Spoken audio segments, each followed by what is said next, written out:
ஆமென் சொல்லுங்க. இன்றைக்கு நாம் ஆராதிக்கிற நம்முடைய தேவனாகிய கர்த்தர் இரக்கம் உள்ளவராய் இருக்கிறபடியாலே இங்கே கர்த்தருடைய வார்த்தை சொல்லுகிறது, அவர் உன்னை என்ன பண்ண மாட்டார், மறக்க மாட்டார், அழிக்க மாட்டார், உன்னை கைவிட மாட்டார். இன்றைக்கு ஆண்டவருடைய சமூகத்தில் வந்திருக்கிற தேவனுடைய பிள்ளைகளாக உங்க இருதயத்தில் இருக்கிற ஒரு கவலை, ஒரு பயம், ஒரு குழப்பம், ஆண்டவர் என்னை கைவிட்டு விடுவாரோ, இந்த காரியத்துல நான் கைவிடப்படுவேனோ என்கின்ற ஒரு நிலையில் இருக்கலாம்.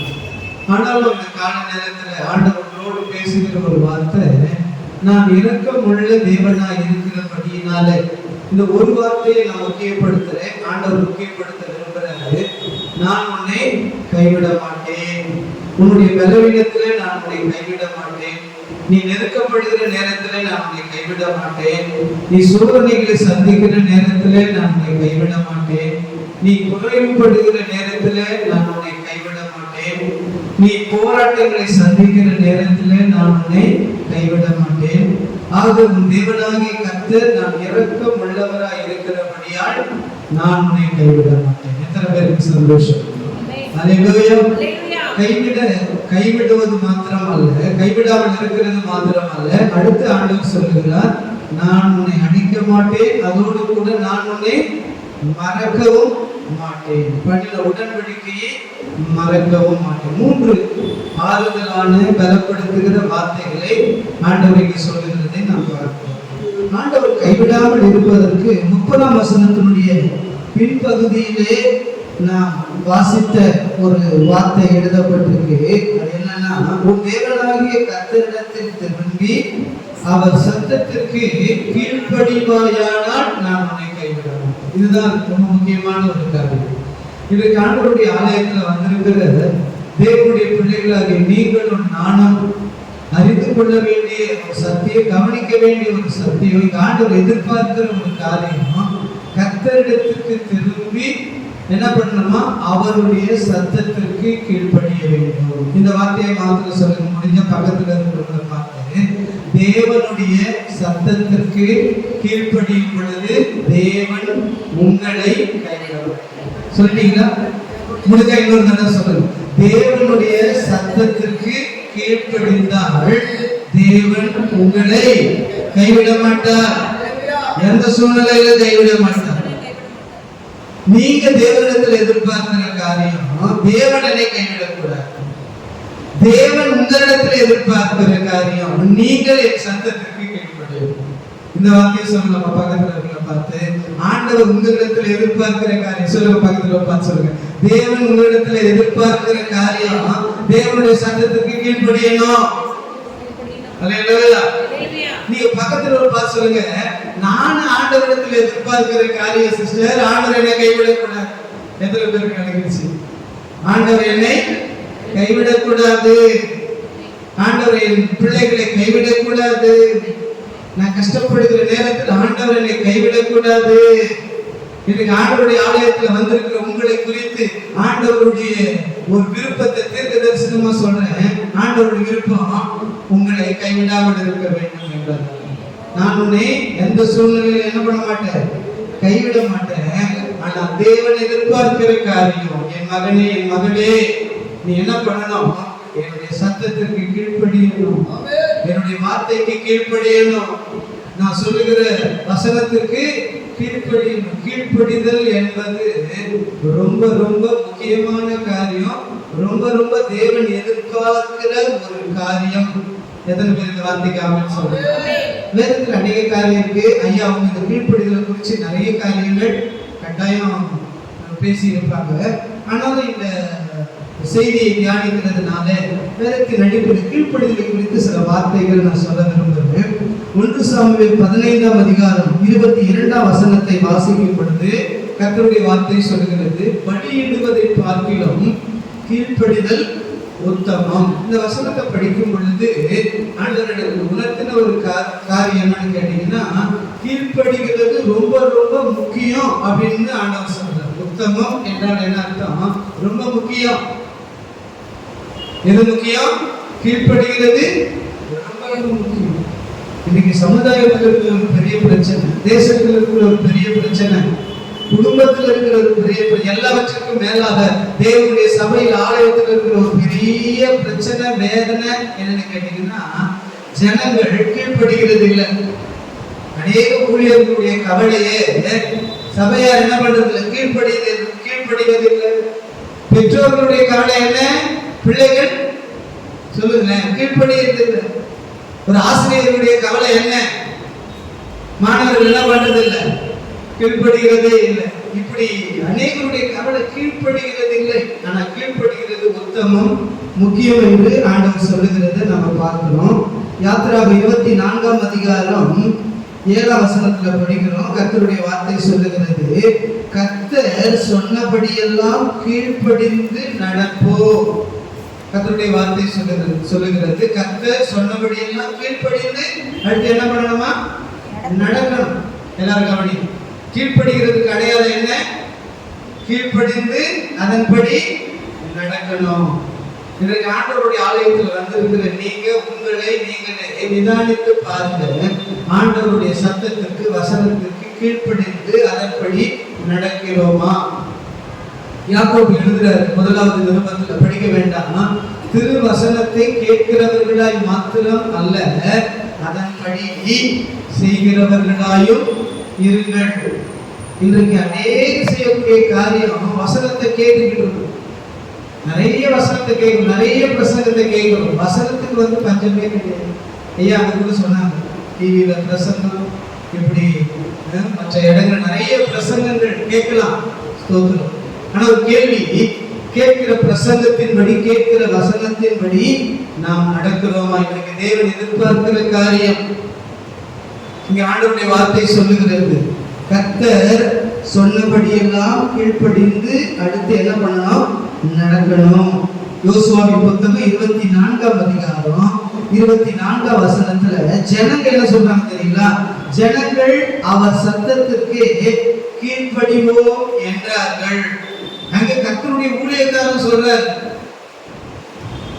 கர்த்தர் உங்களுக்கு சொன்னபடியெல்லாம் கீழ்ப்படிந்து அதன்படி நீங்க நடக்கணும் அப்படின்னு ஊழியக்காரர் சொல்றாரு.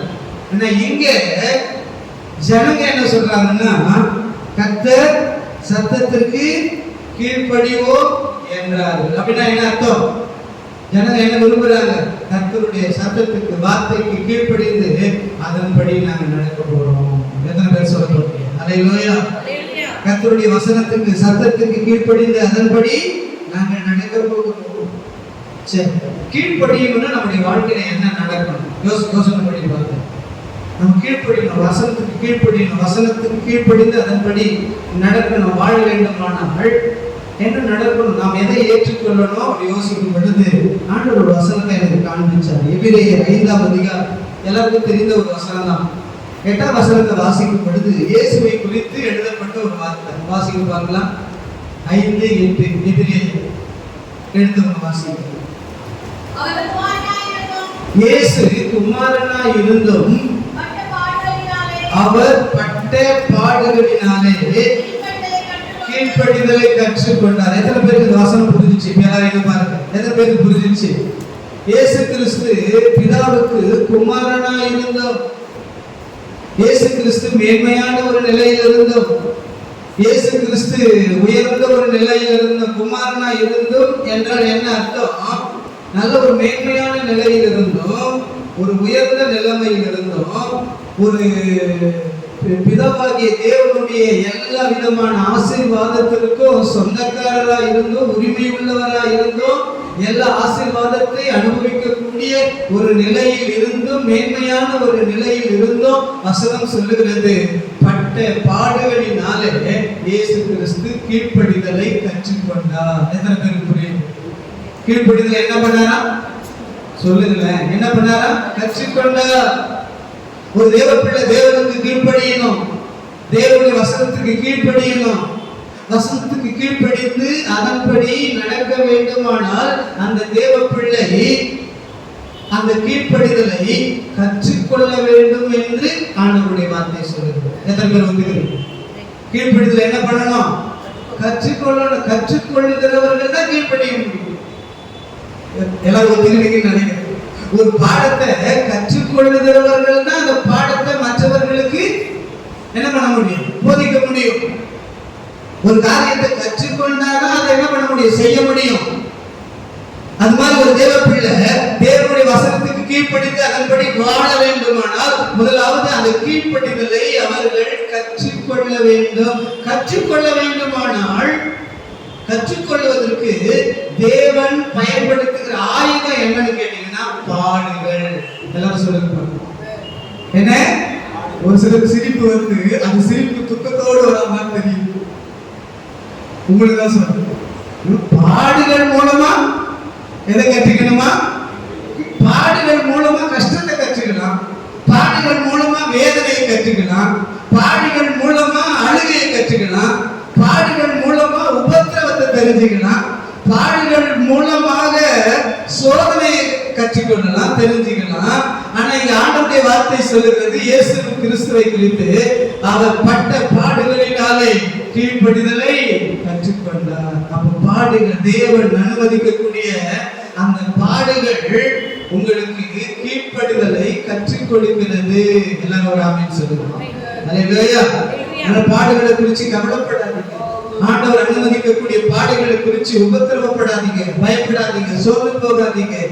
ஆண்டவர் அனுமதிக்கக்கூடிய பாடுகள் உங்களுக்கு ஒரு கீழ்ப்படிதலை கற்றுக் கொடுக்கும். அந்த கீழ்ப்படிதல் நிமித்தமாக நீங்கள் தேவனுடைய வசனத்தின்படி வாழும் பொழுது அந்த கீழ்ப்படிதல் எந்த விதத்திலும் ஆண்டவர் உங்களை கைவிட மாட்டார். அல்லேலூயா, அல்லேலூயா. இப்ப அடுத்த பகுதிக்கு நான் கடந்து போறேன். இன்னும் 25 நிமிஷம் இருக்கு. கரெக்டா நான் முடிக்க போறேன். 4 குறிப்பு இருக்கு. ஒவ்வொரு குறிப்புக்கு 5 நிமிஷம் கவனிங்க. ஆண்டவருடைய சத்தத்திற்கு கீழ்ப்படிய வேண்டும், ஆண்டவருடைய வசனத்துக்கு கீழ்ப்படிய வேண்டும், கீழ்ப்படிந்து அதன்படி வாழ வேண்டும். இன்னைக்கு நம்ம தியானிக்க போகிற 4 குறிப்பு என்னன்னு கேட்டீங்கன்னா, என்ன செய்வதற்கு நாம் கீழ்ப்படிய வேண்டும், ஆண்டவருடைய வசனத்தை கேட்டு எதை செய்வதற்கு நாம் கீழ்ப்படிய வேண்டும். முதலாவது 2 சாமுவேலின் புத்தகம் 12ஆம் அதிகாரம் அதனுடைய 13ஆம் வசனத்தை வாசிக்கும் பொழுது அங்க ஒரு காரியம் எழுதப்பட்டிருக்கு.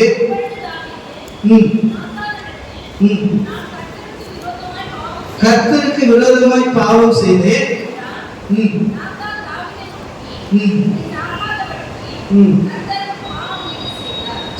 முதலாவது கவனிங்க, நான் கர்த்தருக்கு விரோதமாய் பாவம் செய்தேன் என்று தாவீது சொன்னான். அப்ப இந்த வசனத்தை படிக்கும் பொழுது ஆண்டவருக்கு உணர்த்தின காரியம், தன்னுடைய பாவங்களை அறிக்கையிடுவதற்கு ஒரு தேவ பிள்ளை கீழ்ப்படியலாம்.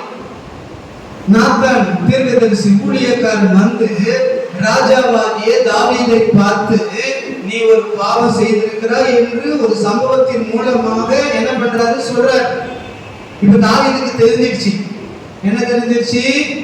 தான் பாவம் செய்தது தாவீதுக்கு தெரியும். ஆனா தான் பாவம் செய்தது இப்ப ஊழியக்காருக்கு தெரிஞ்சிருக்கு.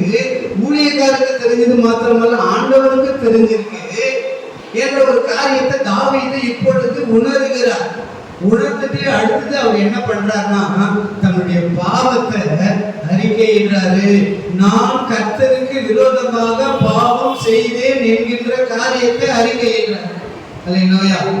அப்போ தேவ பிள்ளை நல்ல கவனிங்க, எதற்கு கீழ்ப்படியணும், என்ன செய்வதற்கு கீழ்ப்படியணும்? முதலாவது தான் செய்த பாவத்தை ஆண்டவருக்கு அறிக்கையிடுவதற்கு கீழ்ப்படியணும். தன்னுடைய தவறை அறிக்கையிடுவதற்கு கீழ்ப்படியணும். தன்னுடைய குற்றங்களை அறிக்கையிடுவதற்கு கீழ்ப்படியணும்.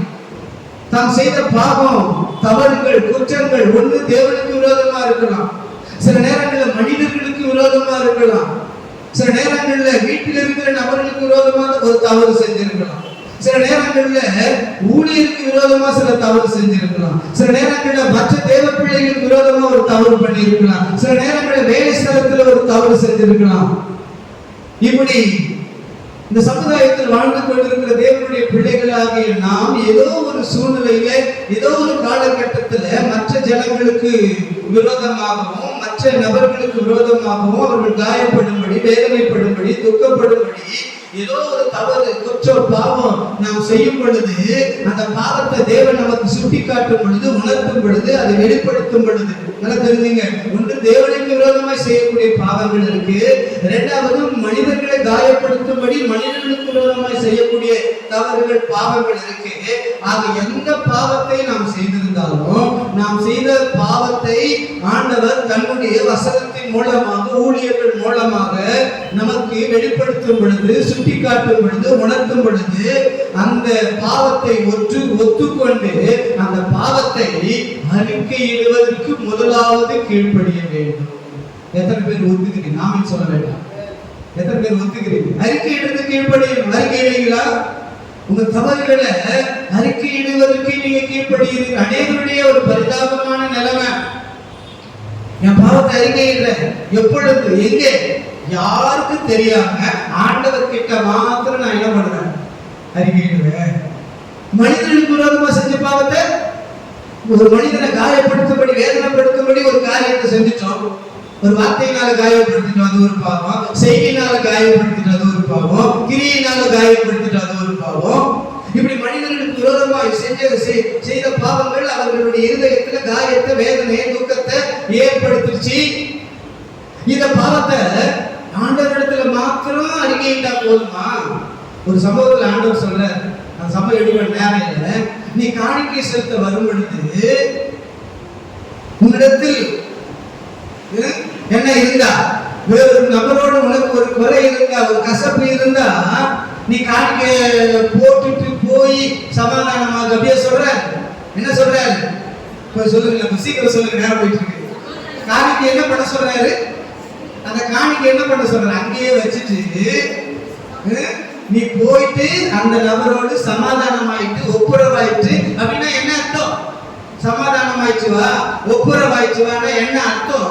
நீ அந்த மனுஷனை காயப்படுத்தின, அந்த மனுஷனை துக்கப்படுத்தின, வேதனைப்படுத்தின, அது ஒரு பாவம் இல்லையா? அந்த பாவத்தை அறிக்கையிட்டு அதற்கு பிறகு வந்து அந்த காணிக்கை எடுத்து எனக்கு செலுத்து. அப்பொழுது அந்த காணிக்கை என்ன பண்ணும்? அங்கீகரிப்பேன். அந்த காணிக்கைக்குரிய ஆசீர்வாதத்தை நான் உனக்கு கொடுப்பேன் அப்படின்னு ஆண்டவர் சொல்லுகிறதுனால, ஒருவேளை நீ செய்த பாவத்தை, மனுஷர்களுக்கு விரோதமா அவர்களை காயப்படுத்தும்படி செய்த காரியத்தை நீ ஒத்துக்கொண்டு அந்த பாவத்தை ஏற்றுக்கொண்டு நீ கீழ்ப்படியாம அதை அறிக்கையிட மனம் இல்லாமல், விருப்பம் இல்லாமல் ஒருவேளை நீ வந்து எனக்கு காணிக்கை செலுத்தினா அந்த காணிக்கை நான் அங்கீகரிக்கவும் முடியாது, அந்த காணிக்கை ஏற்றுக்கொள்ளவும் முடியாது, அந்த காணிக்கைக்குரிய ஆசீர்வாதத்தை நான் உனக்கு கொடுக்கவும் முடியாது. அதான் அதனுடைய அர்த்தம். எத்தனை பேர் ஒத்துக்கிறீங்க? ஆமென் சொல்லாங்க. சில காரியங்களுக்கு ஆமென் சொல்லிடுங்க. அல்லேலூயா, அல்லேலூயா. அதனால உங்களை நீங்களே நிதானிச்சு பாருங்க. இப்ப ஆவியானவர் உங்களோட பேசிட்டு இருக்க, யாரை காயப்படுத்திட்டீங்க? இதுல அநேக பரிதாபம் என்னன்னா, அநேக குடும்பத்தில் இருக்கிற காரியம், குடும்ப நபர்களை காயப்படுத்துறது. ஐயா அங்க கூட சொன்னார், சிலர் வந்து மனைவிக்கு வந்து புருஷனை வந்து அற்பமா நினைப்பாங்க. சில குடும்பங்கள்ல புருஷ மனைவியை அற்பமா நினைக்கிறாங்க, பிள்ளைகளை அற்பமா நினைக்கிறாங்க, சில பிள்ளைகள் பெற்றோர்களை அற்பமா நினைக்கிறாங்க. வீடுகளில் குடும்பங்கள் இதை தாண்டி சமுதாயம் அப்படின்னு வரும் பொழுது வேலை ஸ்தலத்துல ஒரு நபர் இன்னொரு நபர் அற்பமா நினைக்கிறாங்க, காயப்படுத்துறாங்க. இன்னொரு நபரை காயப்படுத்துறாங்க, வேதனைப்படுத்துற, அற்பமா நினைக்கக்கூடிய காரியங்கள். இதெல்லாம் செஞ்சுட்டு நம்ம என்ன பண்றோம்? நேரம் ஞாயிற்றுக்கிழமை ஆலயத்துக்கு வந்து நல்ல ஆண்டவர் ஆராதனை பண்ணிட்டு காணிக்கை போட்டு வசனத்தை கேட்டு போயிட்டு ஆண்டவர் நாம ஆசீர்வதிச்சிருவாருன்னு நினைக்கிறோம். இன்னைக்கு ஆவியானவர் உணர்த்துகிற காரியம் ஒன்று, மனுஷர்களுக்கு விரோதமா நீங்கள் செய்த பாவமா இருந்தாலும், ஆண்டவருக்கு விரோதமாய் செய்த பாவமா இருந்தாலும், ஆண்டவருடைய வார்த்தை சொல்லுகிறது, கர்த்தருடைய வசனத்தின்படி நான் சொல்றேன், முதலாவது நீங்கள் செய்த பாவத்தை அறிக்கையிடுவதற்கு கீழ்ப்படிகிறதுக்கு அடையாளம் என்ன பண்ணணும்? அறிக்கையிடணும். சொல்லணும், நான் தப்பு பண்ணிட்டேன், நான் வந்து பாவம் செஞ்சுட்டேன், நான் உங்களை காயப்படுத்திட்டேன், நான் உங்களை துக்கப்படுத்திட்டேன். நான் தனித்தனியா சொல்லணும் அவசியம் இல்லை. உங்களை நீங்களே உங்க வாழ்க்கையை நீங்க நிதானிச்சு பாருங்க. அந்த வார்த்தையை என்ன பண்ணணும்? அறிக்கையிடணும். எத்தனை பேர் ஆமென் சொல்றீங்க? அல்லேலூயா. 51 சங்கீதம் 4ஆம் வசனத்துல தாவீது சொல்றாரு, ஆண்டவரை பார்த்து, தேவரீ உமக்கு ஒருவருக்கு விரோதமாக நான் என்ன பண்ணேன்? பாவம் செஞ்சேன். இந்த பாவத்தை நான் என்ன பண்றேன்? அறிக்கையிடுகிறேன். என் பாவத்தை நான் அறிக்கையிடுகிறேன். நிறைய காரியம் இருக்கு அந்த சங்கீதத்துல. உங்களுடைய நீதி விளங்க, பரிசுத்த விளங்க, பாவத்தை நான் என்ன பண்றேன்? அறிக்கையிடுறாண்டவரே. 32ஆம் சங்கீதம் 5ஆம் வசனத்துல அதே தாவீது எழுதுறாரு, நான் என் அக்கிரமத்தை மறைக்காமல் என் பாவத்தை உமக்கு அறிக்கையிடுகிறேன். அறிக்கையிடுதலே. என் அக்கிரமத்தை நான் மறைக்க விருப்பப்படல, என் பாவத்தை மறைக்க விருப்பப்படல. அதற்கு பதிலாக ஆண்டவரே நான் உனக்கு அறிக்கையிடுகிறேன். இந்த தாவீது குறிச்சி, தாவீது தன்னுடைய பாவத்தை ஒத்துக்கொண்டு அந்த பாவத்தை அறிக்கையிடுவதற்கு கீழ்ப்படுகின்ற அந்த காரியத்தை குறித்து நான் யோசித்து பார்த்தேன். நல்ல கவனிங்க. அந்த தாவீது தன்னுடைய பாவத்தை ஒத்துக்கொண்டு ஆண்டவருக்கு அறிக்கையிட்டது மாத்திரம் இல்லை, ஆண்டவரே நான் பாவம் செஞ்சுட்டு என்னை மன்னியும் என்று கேட்டது மாத்திரம் அல்ல, தான் செய்த பாவத்தை அவன் என்ன பண்றான், எழுதி அதை ஒரு பாடலா பாடி அந்த சங்கீதத்தை, அந்த பாடலை என்ன பண்றாரு, வெளியிடுறாரு. அதை அநேக கேட்டு. அப்ப அவர் தன்னுடைய பாவத்தை மறைக்கல, தன்னுடைய பாவத்தை அறிக்கையிட அவர் கீழ்ப்படுகிறார். ராஜாவாக இருக்கக்கூடிய ஒரு மனுஷனே ஆண்டவர் அவருடைய பாவங்களை சுட்டி காட்டும் பொழுது அதை ஒத்துக்கொண்டு அந்த பாவத்தை அவர் அறிக்கையிடுவதற்கு கீழ்ப்படுகிறார். எல்லாரும் ஆமென் சொல்லுங்க. அல்லேலூயா. இன்னைக்கு உங்களை நீங்க நிதானிச்சு, அது ஆண்டவருக்கு விரோதமான சின்ன காரியம் தான், பாவம் ஸ்பெஷலா செய்யறது சின்ன சின்ன விஷயம். அது அதிகமா நான் யோசித்து பார்த்தேன். கொஞ்சம் நம்மள நாம செக் பண்ணிக்கலாம். கொஞ்சம் யோசித்து பாருங்க. நம்ம தேவனுடைய பிள்ளைகள் தேவனுக்கு விரோதமா செய்யக்கூடிய பாவம் நம்முடைய வாழ்க்கையில் அதிகமா இருக்கா, மனுஷர்களை காயப்படுத்தக்கூடிய பாவங்கள் நமக்கு அதிகமா இருக்கா? எது அதிகமா இருக்கு நீங்க நினைக்கிறீங்க? நான் ஒரு காரியம் நினைக்கிறேன், அது அப்புறம் சொல்றேன். நீங்க என்ன நினைக்கிறீங்க சொல்லுங்க. ஆண்டவரை காயப்படுத்தக்கூடிய தவறுகள் நம்ம வாழ்க்கையில் அதிகமா இருக்கா? மனிதர்கள், நம்மோடு கூட வாழக்கூடிய மனிதர்கள், வீட்டில் இருக்கிற நபர்கள் ஆரம்பிங்க, அங்கிருந்து அப்படியே யோசிங்க. வீட்டுக்காரரு, மனைவி, பிள்ளைங்க, மாமனாரு, மாமியாரு, அப்பா, அம்மா, தங்கச்சி, மாமா, அத்தை, இப்படி ஒரு கூட்ட உறவினர்கள், அதை தாண்டி நண்பர்கள், அதை தாண்டி படிக்கிற பிள்ளைகள் கூட படிக்கிற நண்பர்கள், அதோட வேலை ஸ்தலத்தில் இருக்கிறவங்க, அதை தாண்டி எல்லாரையும் கடந்து ஆலயத்துக்கு வாங்க, சபைக்கு வாங்க, விசுவாசிகள், அடுத்து ஊழியக்காரு, இதெல்லாம் முடிச்சுக்கிட்டு ஆரம்பிக்கிறோம். யார் அதிகமா காயப்படுறோம் என்ன நினைக்கிறீங்க? பொதுவாக ஒரு தேவ பிள்ளை இன்றைக்கு தேவனையா மனிதர்களை யார் அதிகமா காயப்படுத்தக்கூடிய காரியங்கள் நம்முடைய வாழ்க்கையில இருக்கு? நான் நினைக்கிறேன் ஆண்டவர் காயப்படுத்துகிற காரியங்கள் ஒரு பக்கம் இருந்தாலும், மனுஷர்களை காயப்படுத்தக்கூடிய, மனுஷனுக்கு விரோதமா பேசுகிற பாவங்கள், பேசுகிற பாவமா செய்கிற பாவம் நிறைய இருக்குன்னு நினைக்கிறேன். இப்ப இது யாரும் யோசிச்சு சொல்லுங்க. வார்த்தையினால பேசுகிற தவறுகள் நிறைய இருக்கா? பேசாம சிலர் பேசிட்டு அந்த தவறு செய்ய மாட்டாங்க. அது உதாரணம் யாருன்னா, பெற்றோர் பிள்ளைகளை கண்ணாமண்ணா திட்டுவாங்க, ஆனா அது மாதிரி என்ன பண்ணுவாங்க, தோட உரிச்சுருண்டா அப்படி சொல்லுவாங்க, ஆனா என்ன பண்ண மாட்டாங்க, ஒரு சிலர் பேச மாட்டாங்க, ஆனா அந்த தவறை செய்வாங்க. எது அதிகமா இருக்குன்னு நினைக்கிறீங்க? சரி விடுங்க, டைம் இல்லை. ஆனா நீங்க புரிஞ்சுக்கங்க, எந்த தவறா இருந்தாலும், எந்த பாவமா இருந்தாலும் ஆண்டவர் உணர்த்தும் பொழுது, ஆண்டவர் சுட்டி காட்டும் பொழுது, அந்த பாவங்களை அறிக்கை இடுவதற்கு ஒரு தேவ பிள்ளை கீழ்ப்படியும் பொழுது, கர்த்தருடைய வசனத்தை நான் சொல்றேன், ஆண்டவர் உங்களை கைவிடும். அல்லேலூயா. இரண்டாவது எதுக்கு கீழ்ப்படியும் தெரியுங்களா? எடுத்துக்கிட்டேன்.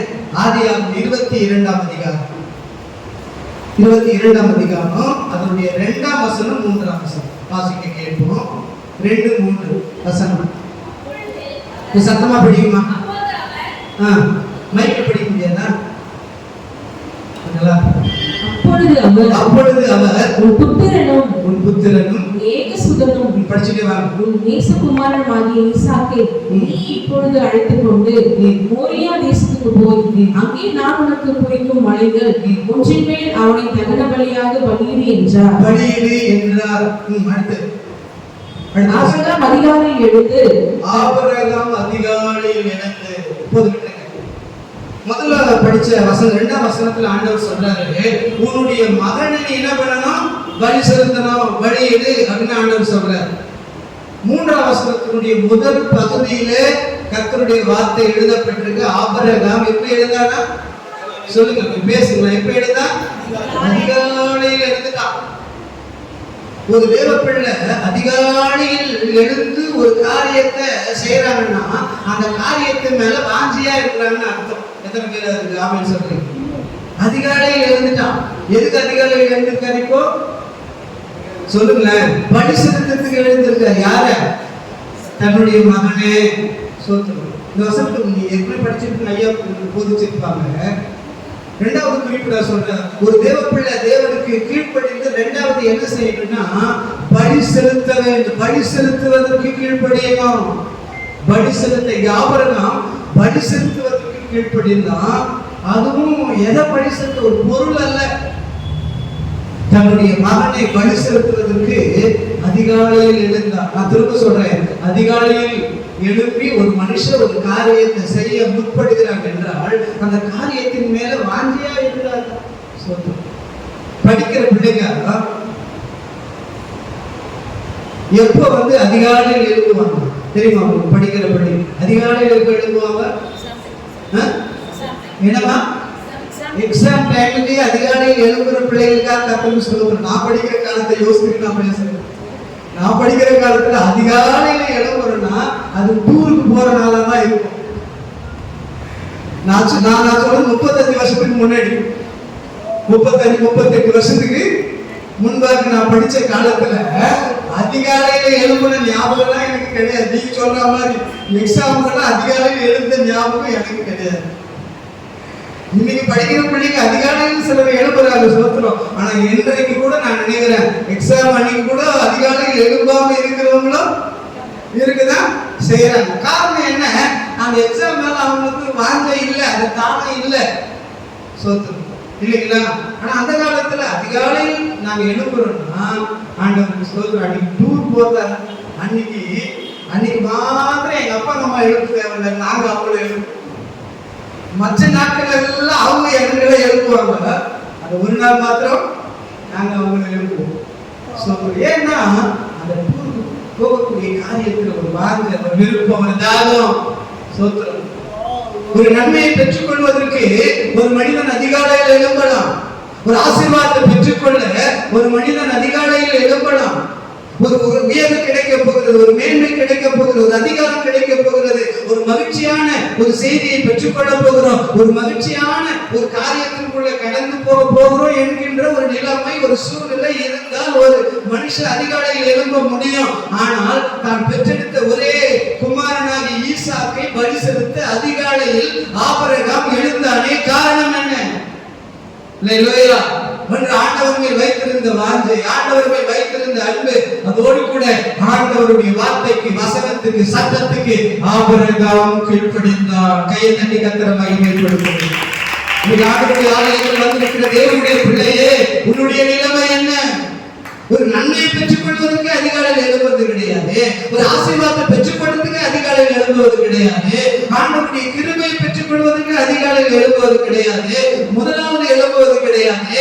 ஆனால் நம்முடைய வாழ்க்கையில் ஆண்டவர் ஒரு காரியத்தை பலியிடும்படி சொல்லப்படுது. பலி செலுத்துவதற்காக எப்படி நாம் அதிகாலையில் எழும்புகிற நிலைக்கு வருவோம் என்பதை கொஞ்சம் நிதானிச்சுப்பாங்க. ஆனா ஆண்டவர் விரும்புகிறார், ஆண்டவர் எதிர்பார்க்கிறார், எனக்கு நீ பலி செலுத்தும்படி என்னுடைய வார்த்தைக்கு கீழ்ப்படிய வேண்டும். அன்னைக்கு ஆபிரகாம் ஈசாக்கை பலி செலுத்தும்படி ஆண்டவருடைய வார்த்தைக்கு கீழ்ப்படிந்து அதிகாலையில் எழும்பினான். ஆனா இன்னைக்கு ஆண்டவருடைய ஆலயத்தில் வந்திருக்கிற நீங்களும் நானும் ஆண்டவருக்கு செலுத்த வேண்டிய பலிகள் இருக்கு.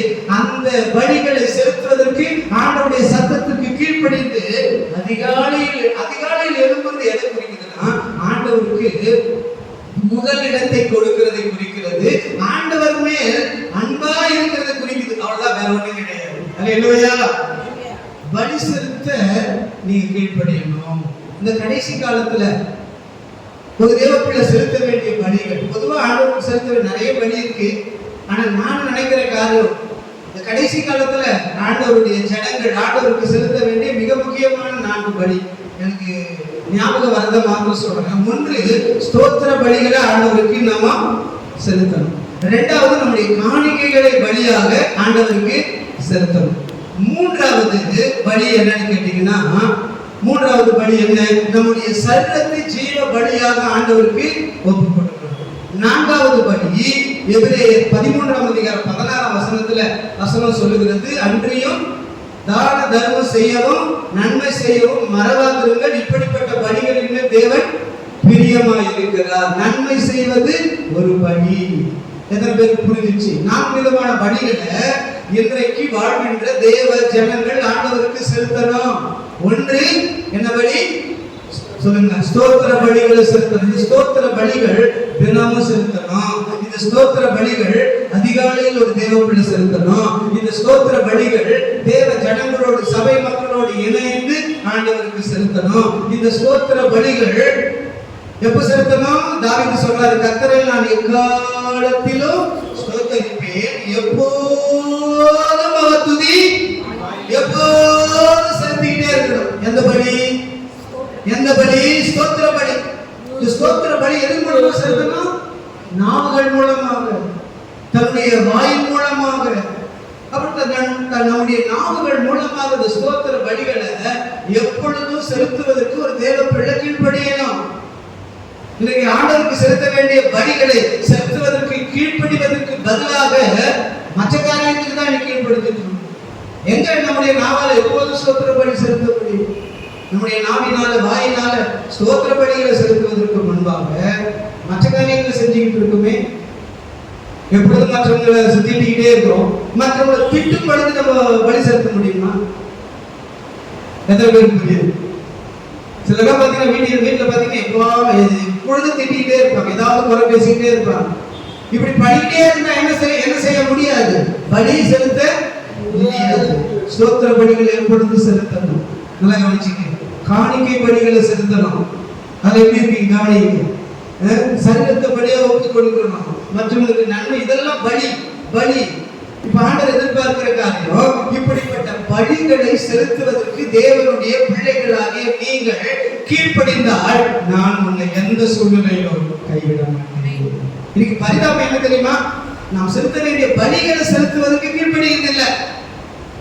ஆனா ஆண்டவர் இடத்துல வந்து, ஆண்டவர் சமூகத்துல வந்து, ஊழியர் இடத்துல வந்து நம்ம கொடுக்கக்கூடிய சொல்லக்கூடிய காரியம் ஆண்டவரை கைவிடக்கூடாது. இந்த வியாதி நேரத்தில் ஆண்டவரை கைவிடக்கூடாது. இந்த பண பிரச்சனை ஆண்டவரை கைவிடக்கூடாது. என்னுடைய பிள்ளைகளுடைய வாழ்க்கை பிரச்சனை ஆண்டவர் கைவிடக்கூடாது. என்னுடைய பிசினஸ் பிரச்சனை நஷ்டம் ஆண்டவர் கைவிடக்கூடாது. என்னுடைய ஊழியத்தில் ஒரே நேரத்துக்கு பாடு ஆண்டவர் கைவிடக்கூடாது.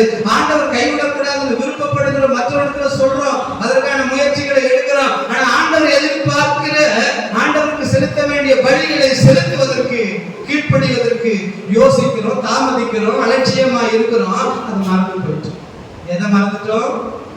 ஆண்டவருக்கு செலுத்த வேண்டிய பலிகளை செலுத்த வேண்டிய விதத்தில், செலுத்த வேண்டிய பிரகாரம், செலுத்த வேண்டிய உற்சாகத்தோடு சந்தோஷத்தோடு செலுத்த வேண்டிய அளவுக்கு செலுத்துவதற்கு தவறிட்டோம். ஏதோ ஒரு நாள் வந்தோம், ஒரு பாட்டு பாடணும், ஆராதனை பண்ண, காணிக்க போட்டோம், அதோட செலுத்த வேண்டிய பலியை செலுத்துக்கிறோம் அப்படி நினைச்சிட்டு போயிடும். ஆண்டவர் எதிர்பார்க்கிறார், பலி செலுத்துறீங்க, செலுத்த வேண்டிய விதத்துல செலுத்துறீங்களா? செலுத்த வேண்டிய அளவுக்கு இப்படி நிறைய காரியம் போயிட்டே. இரண்டாவது குறிப்பு நான் முடிக்கிறேன்.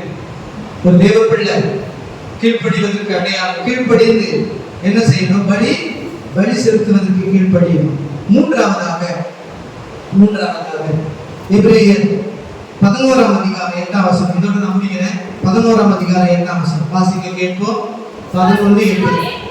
விசுவாசத்தினாலே ஆபிரகாம்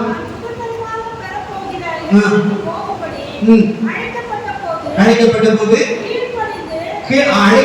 போது தேவனுடைய அழைப்புக்கு கீழ்ப்படிந்து தான் போகும் இடம் அறியாதிருந்தும் புறப்பட்டு போனான்.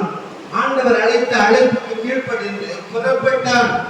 மூன்றாவது நான் சொல்லுகிறேன், கவனிங்க. ஒரு தேவ பிள்ளை எதை செய்ய கீழ்ப்படிய வேண்டும்?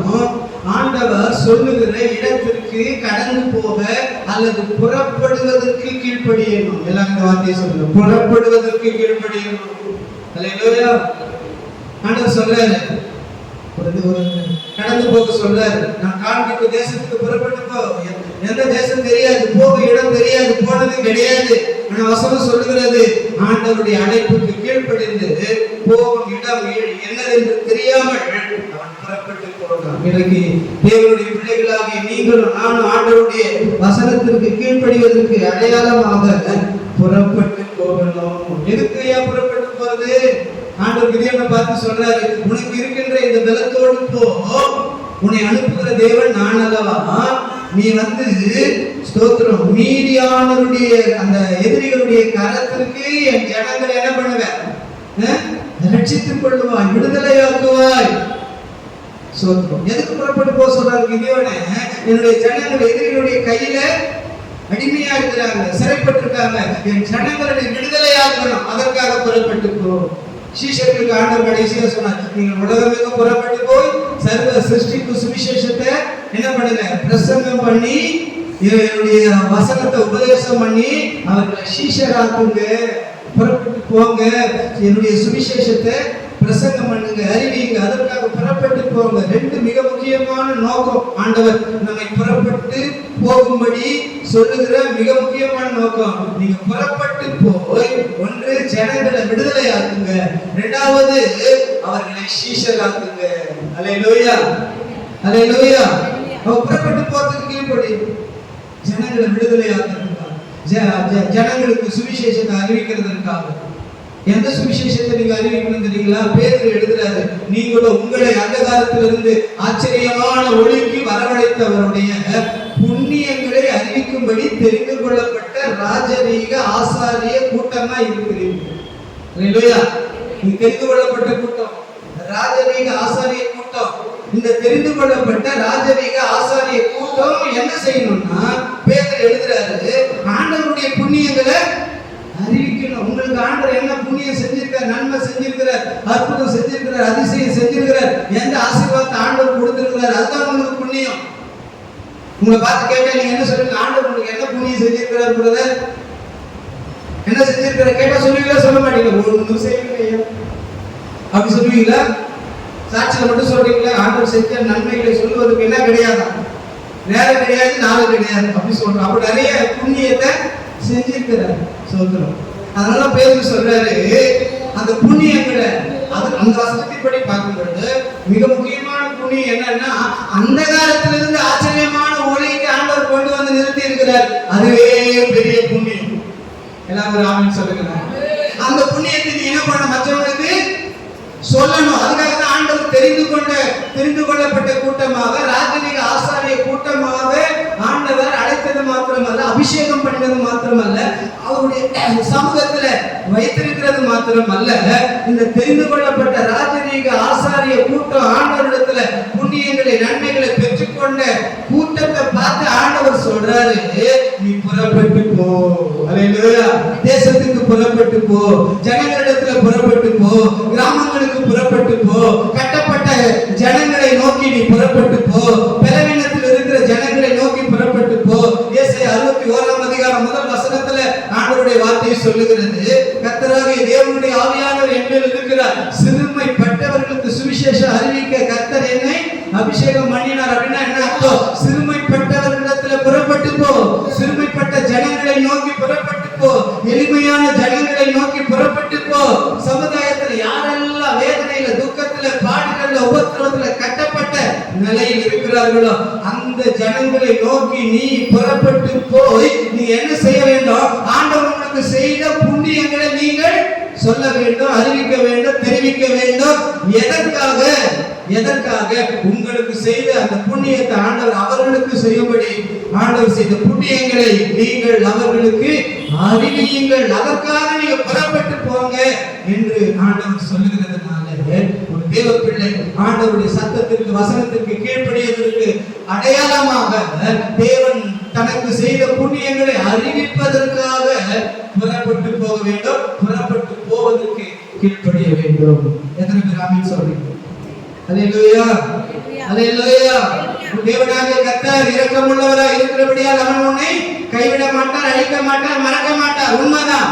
அதுக்கு முந்தின வசனத்துல திரும்ப நான் சொல்றேன், அவருடைய சத்தத்திற்கு நீ கீழ்ப்படிந்தால் உன்னை கைவிட மாட்டார். எத்தனை பேர் விருப்பப்பட்டீங்க, ஆண்டவர் என்னை கைவிடக்கூடாது, என் குடும்பத்தை கைவிடக்கூடாது, என் பிள்ளைகளை கைவிடக்கூடாது, ஐயா பலவீனத்தோடு வியாதியோடு இருக்கிற இந்த நிலையில ஆண்டவர் என்னை கைவிடக்கூடாது, எளிமையும் சிறுமையான நிலையில் இருக்கிற ஆண்டவர் என்னை கைவிடக்கூடாது, வருமானத்துல பின்தங்கி இருக்கிற பண பிரச்சனை, பொருளாதார பிரச்சனை, கடன் பிரச்சனை, ஆண்டவர் என்னை கைவிடக்கூடாது, மனிதர்கள் மூலமா நிந்தைகள், அவமானம், தலை குனிந்த ஒரு நிலையில் இருக்கிற இந்த நிலையில ஆண்டவர் என்னை கைவிடக்கூடாது, வேலை இல்ல, வருமானம் இல்ல, ஆண்டவர் என்னை கைவிடக்கூடாது, இப்ப என் பிள்ளைகளுடைய வாழ்க்கையில எதிர்பார்த்து நல்ல ஒரு வாழ்க்கை இல்ல, படிப்பு இல்ல, வேலை இல்ல, உயர்வு இல்ல, இந்த நிலையில ஆண்டவர் என் பிள்ளைகளை கைவிடக்கூடாது.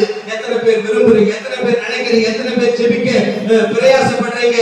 ஆண்டவர் என்னை கைவிடக்கூடாது என்று விருப்பப்படுகிற தேவனுடைய பிள்ளை இன்றைக்கு ஒரு தீர்மானம் எடு. ஆண்டவருடைய சத்தத்துக்கு நான் கீழ்ப்படிய போகிறேன், ஆண்டவருடைய வார்த்தைக்கு கீழ்ப்படிய போகிறேன். ஆண்டவருடைய வார்த்தைக்கு கீழ்ப்படிவதற்கு அடையாளமாக என்னுடைய பாவத்தை, என்னுடைய தவறுகளை நான் அறிக்கையிட போகிறேன். ஆண்டவருடைய வார்த்தைக்கு கீழ்ப்படிவதற்கு அடையாளமாக ஆண்டவருக்கு செலுத்த வேண்டிய பலிகளை நான் செலுத்த போகிறேன். ஆண்டவருடைய வார்த்தைக்கு கீழ்ப்படிவதற்கு அடையாளமாக நான் பெற்றுக்கொண்ட புண்ணியங்களை, நன்மைகளை மற்றவர்களுக்கு அறிவிக்கும்படி நான் புறப்பட்டு போக போகிறேன். எல்லாரும் கண்களை போடுங்க, ஒரு தீர்மானம் எடுங்க. ஆண்டவரே, நீர் என்னை கைவிடாமல் இருக்கணும். ஆண்டவரே, நீர் என்னை கைவிடாமல் இருக்கும்படி ஆண்டவரே உம்முடைய வார்த்தைக்கு நான் கீழ்ப்படிகிறேன். உம்முடைய வார்த்தைக்கு நான் கீழ்ப்படிகிறேன். என்னுடைய தவறுகளை அறிக்கையிட கீழ்ப்படிகிறேன். ஆண்டவரே, உமக்கு செலுத்த வேண்டிய பலிகளை செலுத்துவதற்கு கீழ்ப்படிகிறேன். எல்லாவற்றிற்கும் மேலாக ஆண்டவரே, உம்முடைய சமூகத்தில் நான் பெற்றுக்கொண்ட புண்ணியங்களை, நன்மைகளை, ஆசீர்வாதங்களை மற்றவர்களுக்கு அறிவிக்க ஆண்டவரே நான் புறப்படுகிறேன். ஆண்டவரே, புறப்படுகிறதற்கு நான் கீழ்ப்படிகிறேன். எத்தனை பேர் சொல்றீங்க புறப்படுவதற்கு நான் கீழ்ப்படிகிறேன்? மற்ற ஜனங்களிடத்தில் கடந்து போய் ஆண்டவரே உம்முடைய புண்ணியங்களை அறிவிக்க ஆண்டவரே நான் கீழ்ப்படிகிறேன். ஆண்டவரே, நீர் என்னை கைவிடாதவர், நீர் என்னை மறக்காமல், நீர் என் குடும்பத்தை மறக்காமல் கைவிடாமல் நீர் என்னை நடத்தும்படி இன்றைக்கு உம்முடைய வசனத்துக்கு நான் கீழ்ப்படிகிறேன். ஆண்டவரே, உம்முடைய வசனத்துக்கு கீழ்ப்படி. உமக்கு ஸ்தோத்திரம். தேவனே, உம்முடைய வசனத்துக்கு யாரெல்லாம் கீழ்ப்படிகிறார்கள் அவர்களை கைவிடாதவர். உம்முடைய வசனத்தின்படி நீர் அவர்களை மறக்காமல் கைவிடாமல் விரும்புகிற காரியத்தில் அற்புதங்களை செய்து நடத்து ஆசீர்வதி இந்த ஜனங்களை சந்தோஷப்படுத்து. இயேசுவின் நாமத்தில்